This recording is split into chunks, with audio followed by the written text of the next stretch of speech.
ഇന്നൊരു cake recipe ആയാലോ? ഇത് സീബ്ര കേക്കാണ്.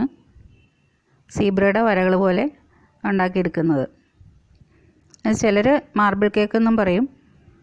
പക്ഷെ മാർബിൾ കേക്ക് വേറൊരു രീതിയിലാണ് ഉണ്ടാക്കുന്നത്. ഇത് കണ്ടോ, ശരിക്കും സീബ്രയുടെ വരകൾ പോലെ തോന്നണില്ലേ? ഇത് നല്ല സ്പോഞ്ചിയാണ്, നല്ല ടേസ്റ്റുമാണ്. ഇത് എളുപ്പത്തിൽ തന്നെ ഉണ്ടാക്കിയെടുക്കാൻ പറ്റും. അപ്പോൾ നമുക്കിത് ഉണ്ടാക്കണം എങ്ങനെയാണെന്ന് നോക്കാം. ഉണ്ടാക്കാനായിട്ട് മൈദ ആവശ്യമുണ്ട്. ഇത് 1.5 കപ്പ് മൈദ അളന്നെടുത്ത് വച്ചേക്കണതാണ്.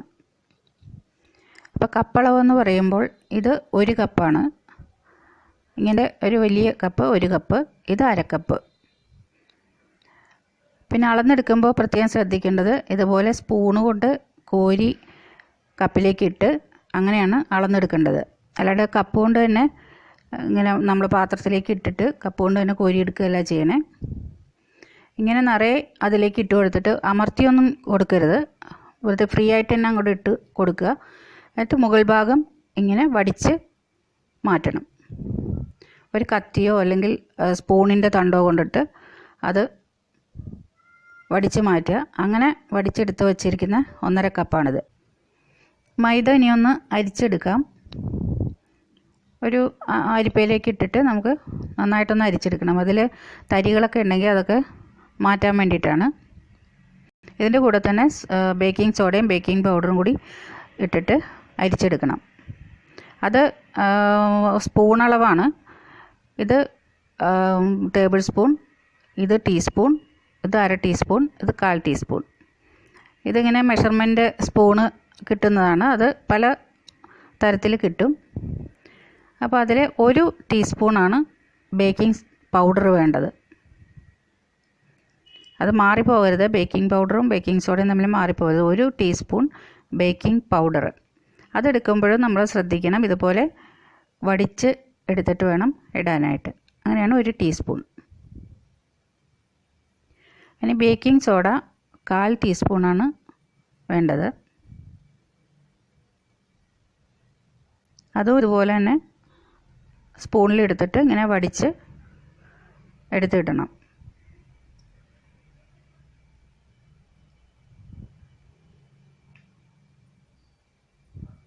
ഇനി വേണ്ടത് ഒരു പിഞ്ച് ഉപ്പ്. ഒന്നല്ലെങ്കിൽ 1/4 ടീസ്പൂൺ ഉപ്പിടാം, അല്ലെങ്കിൽ ഒരു പിഞ്ചിട്ടാലും മതി.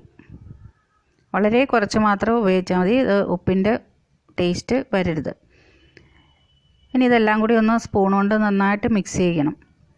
അത് ബേക്കിംഗ് സോഡയും പൗഡറും എല്ലാം മൈദയുടെ എല്ലാ ഭാഗത്തും ആവാൻ വേണ്ടിയിട്ടാണ്. എന്നിട്ട് ഇതുപോലെ നന്നായിട്ട് അരിച്ചെടുക്കുക. അങ്ങനെ 3 പ്രാവശ്യമെങ്കിലും അരിച്ചെടുക്കണം. ഇത് പൊടിച്ച പഞ്ചസാരയാണ്. മിക്സിയിലിട്ട് നന്നായിട്ട് ഫൈനായിട്ട് പൊടിച്ചെടുക്കണം. അത് നമ്മൾ ഇതിൽ മിക്സ് ചെയ്യുമ്പോൾ പെട്ടെന്ന് അലിഞ്ഞ് കിട്ടാൻ വേണ്ടിയിട്ടാണ് ഇങ്ങനെ പൊടിച്ചെടുക്കുന്നത്. ഇത് 1 കപ്പ് പഞ്ചസാര എടുത്തിട്ടുണ്ട്. അത് പൊടിച്ചതിന് ശേഷം ആണ് 1 കപ്പ് എടുക്കേണ്ടത്.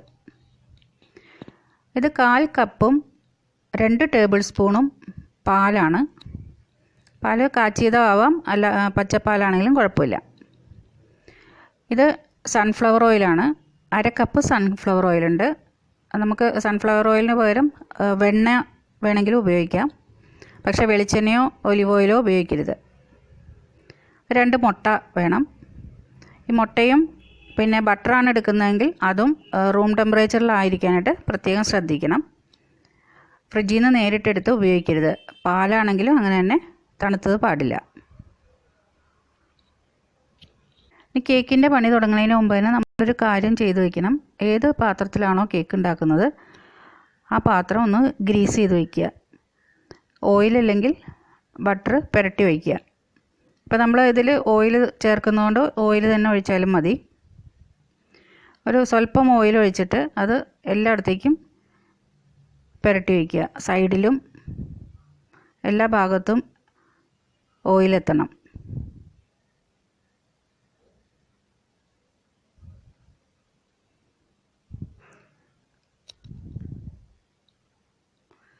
അതുപോലെ ഓയിൽ പുരട്ടി വെച്ചിട്ട് ഇനി അതിലേക്ക് കുറച്ച് മൈദ ഇട്ട് കൊടുക്കുക.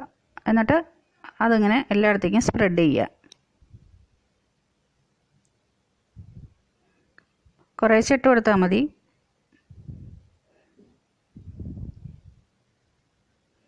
എന്നിട്ടിങ്ങനെ തട്ടി തട്ടി അതെല്ലാ ഭാഗത്തേക്കും സൈഡിലുമൊക്കെ നന്നായിട്ട് ചെയ്യുക. ഇത് കേക്ക് പെട്ടെന്ന് അതിൽ നിന്ന് വിട്ടു പോരാൻ വേണ്ടിയിട്ടാണ് ഇങ്ങനെ ചെയ്യുന്നത്.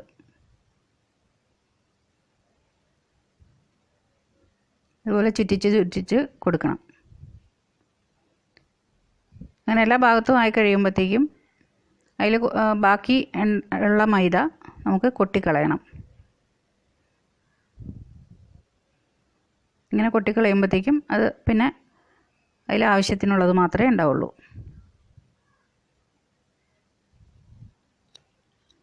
ഇതിൽ ഞാൻ അടിയിലൊരു ബട്ടർ പേപ്പർ വയ്ക്കുന്നുണ്ട്. അത് വയ്ക്കുന്ന നിർബന്ധമൊന്നുമില്ല.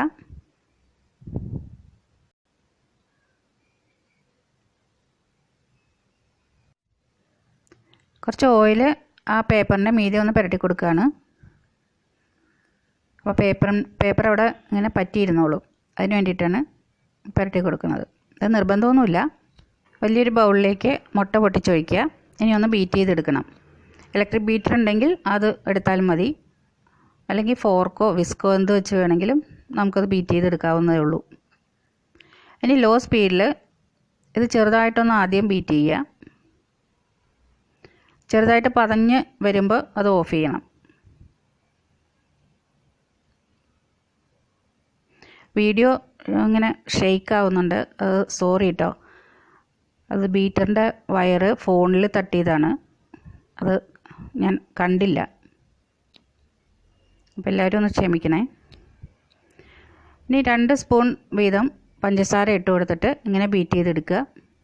ഒന്നിച്ച് തന്നെ ഇട്ട് കൊടുക്കരുത്. കുറേശ്ശെ ഇട്ട് മുഴുവനായിട്ട് ബീറ്റ് ചെയ്യുക.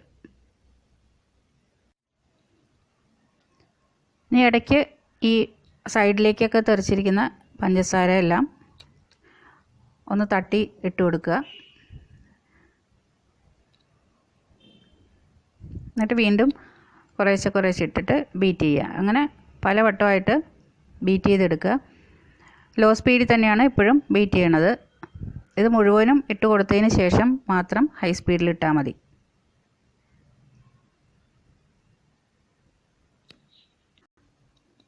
ഇതിപ്പോൾ എല്ലാം നന്നായിട്ട് ബീറ്റ് ചെയ്തെടുത്തിട്ടുണ്ട്. പഞ്ചസാര മുഴുവൻ അതിലേക്ക് ഇട്ടതിന് ശേഷം ഹൈ സ്പീഡിലിട്ടിട്ട് നന്നായിട്ട് ബീറ്റ് ചെയ്തെടുത്തതാണിത്. ഇനി ഓയിൽ കുറേശ്ശെ അതിലേക്ക് ഒഴിച്ചു കൊടുക്കാം. അത് സ്പീഡ് വളരെ കുറച്ചിട്ട് ലോ സ്പീഡിലിട്ടിട്ട് വേണം ഓയിൽ കുറേശ്ശെ ആയിട്ട് ഇങ്ങനെ ഒഴിച്ചു കൊടുക്കാൻ. ഓയിൽ മുഴുവൻ ഒഴിച്ചതിന് ശേഷം പിന്നെ അധികം നേരം ബീറ്റ് ചെയ്യണ്ട കേട്ടോ. ഒന്ന് മിക്സ് ആവാൻ വേണ്ടി മാത്രം ബീറ്റ് ചെയ്താൽ മതി.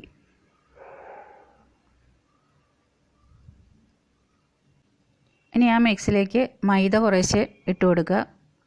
പഞ്ചസാര ഇട്ട പോലെ തന്നെ 2 സ്പൂൺ വീതം ഇട്ട് കൊടുത്തിട്ട് പതുക്കെ ഒന്ന് മിക്സ് ചെയ്ത് കൊടുക്കുക. വളരെ പതുക്കെ മിക്സ് ചെയ്താൽ മതി. കട്ടയൊന്നും ഇല്ലാണ്ട് എടുക്കണം. ഇനി ബീറ്റർ ഉപയോഗിക്കേണ്ട. അതുപോലെ വല്ല സ്പാറ്റിലിയോ അല്ലെങ്കിൽ ഫോർക്കോ വിസ്കോ എന്ത് വെച്ച് വേണമെങ്കിലും പതുക്കെ ചെയ്യാം. സ്പീഡിലൊരിക്കലും ചെയ്യരുത്. ഇത് സ്പീഡിൽ കാണിക്കണോണ്ടാണ് ഇങ്ങനെ കാണുന്നത്. ഇനി കുറച്ച് പാലൊഴിച്ച് കൊടുക്കുക. അങ്ങനെ രണ്ടും മാറി മൈദയും പാലും ഒഴിച്ച് കൊടുത്ത് നന്നായി മിക്സ് ചെയ്തെടുക്കുക. കട്ടയൊന്നും ഇല്ലാണ്ട് മിക്സ് ചെയ്തെടുക്കുക. പാല് മുഴുവൻ വേണ്ടി വരില്ല. അത് കുറേശ്ശെ ഒഴിച്ച് ആവശ്യത്തിന് എടുത്താൽ മതി.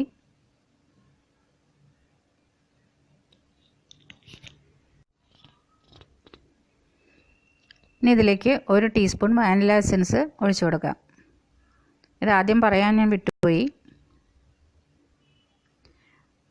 ഇതാദ്യം എഗ്ഗ് ബീറ്റ് ചെയ്യുമ്പോൾ തന്നെ ബീറ്റ് ചെയ്തെടുക്കാം നമുക്ക്. ഇപ്പോൾ ഒഴിച്ചു കൊടുത്താലും കുഴപ്പമൊന്നുമില്ല. ഇനി അതെല്ലായിടത്തേക്കും നന്നായിട്ട് മിക്സ് ചെയ്ത് യോജിപ്പിക്കുക.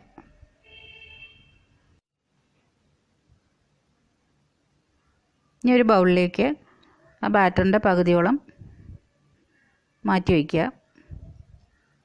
നേർപകുതി ആവണമെന്നൊന്നുമില്ല. ഏകദേശം ഒരു പകുതി കണക്കാക്കി വെച്ചാൽ മതി. നിങ്ങൾക്ക് വാനില കേക്കാണ് വേണ്ടതെങ്കിൽ ഇങ്ങനെ ചെയ്യേണ്ട. ആ ബാറ്റർ അങ്ങനെ തന്നെ ബേക്ക് ചെയ്യാനായിട്ട് വെച്ചാൽ മതി. ഇതിപ്പോൾ സീബ്ര കേക്ക് ആയതുകൊണ്ടാണ് 2 കളർ വേണമല്ലോ. അപ്പോൾ അതിന് വേണ്ടിയിട്ടാണ് ഇങ്ങനെ ചെയ്യണത്. അത് ഒരെണ്ണത്തിൽ നമ്മൾ കൊക്കോ പൗഡറാണ് ചേർക്കുന്നത്. ആ പാല് മുഴുവനും നമുക്കതിലേക്ക് വേണ്ടി വന്നില്ല. അപ്പോൾ ഈ പാലിൽ മിക്സ് ചെയ്ത് വേണമെങ്കിൽ ആ കൊക്കോ പൗഡർ ഇതിലേക്ക് ചേർക്കാം. നേരിട്ടിട്ടാലും കുഴപ്പമൊന്നുമില്ല. ഞാൻ 1 ടേബിൾ സ്പൂണും 1 ടീസ്പൂണും കൊക്കോ പൗഡറാണ് ചേർക്കുന്നത്. അത് മിക്സ് ചെയ്യുമ്പോൾ അത് ബാറ്റർ ഇത്തിരി കട്ടിയാവുന്നുണ്ടെങ്കിൽ ആ പാലൊഴിച്ചിട്ട് മിക്സ് ചെയ്തെടുത്താൽ മതി. ഇനി ബേക്ക് ചെയ്യാനുള്ള പാത്രത്തിലേക്ക് നമുക്ക് സെറ്റ് ചെയ്യാം. വൈറ്റ് ബാറ്റർ ആദ്യം ഒരു തവി ഒഴിക്കുക. നടുക്കായിട്ട് തന്നെ ഒഴിക്കാൻ ശ്രദ്ധിക്കണം. രണ്ടും ഒരേപോലത്തെ തവി എടുത്താൽ നന്നായിരിക്കും. പിന്നെ അതിന് മുമ്പ് ഒരു കാര്യം, ഇത് ചെയ്യുന്നതിന് മുമ്പ് തന്നെ നമ്മൾ ഓവൻ പ്രീഹീറ്റ് ചെയ്യാൻ വേണ്ടിയിട്ട് ഇടണം. 180 ഡിഗ്രിയിൽ 10 മിനിറ്റ് പ്രീഹീറ്റ് ചെയ്യുക. ഇനി ഇതിൻ്റെ നടുക്കിലേക്ക് കൊക്കോ പൗഡർ ചേർത്ത ബാറ്റർ ഒഴിച്ചു കൊടുക്കുക. രണ്ടും ഓരോ തവി വീതം ഇങ്ങനെ മാറി മാറി ഒഴിച്ചു കൊടുത്താൽ മതി. ഓരോന്നും അതിൻ്റെ നടുവിലേക്ക് അങ്ങോട്ട് ഒഴിച്ചു കൊടുത്താൽ മതി. അത് തന്നെ സ്പ്രെഡായി പൊക്കോളും. അങ്ങനെ മുഴുവൻ ബാറ്ററും ഒഴിച്ചു കൊടുക്കുക. ഇതുപോലെ മുഴുവനും ഒഴിച്ചു കൊടുക്കുക. ഇനി ബബിൾസ് വല്ലതുണ്ടെങ്കിൽ അത് പൊട്ടിച്ച് കളയാം.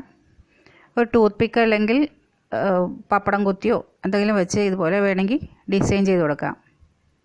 ഇങ്ങനെ നിർബന്ധമൊന്നുമില്ല. അങ്ങനെ തന്നെ ഒഴിച്ചപാടെ നമുക്ക് ബേക്ക് ചെയ്യാവുന്നതേ ഉള്ളൂ.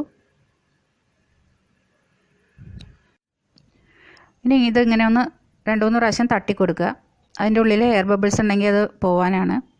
ഇനി 180 ഡിഗ്രിയിൽ ഒരു 30-35 മിനിറ്റ്സ് ബേക്ക് ചെയ്യുക. ഇതിവിടെ റെഡി ആയിട്ടുണ്ട്. ഒരു 31 മിനിറ്റേ വേണ്ടി വന്നുള്ളൂ.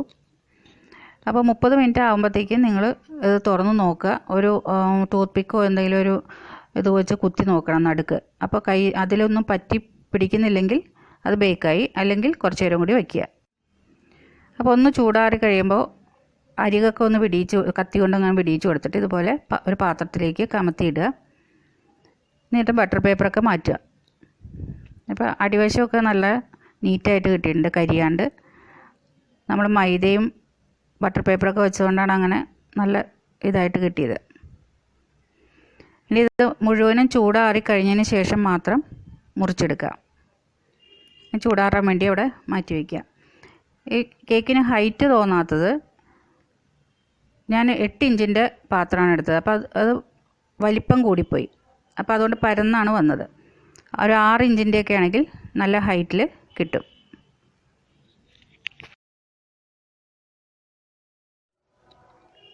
അപ്പോൾ നന്നായിട്ട് ചൂടാറിയിട്ടുണ്ട്. ഇനി അത് കട്ട് ചെയ്തെടുക്കാം. നല്ല ചൂടാറിയതിന് ശേഷം മാത്രം കട്ട് ചെയ്തെടുത്താൽ മതി.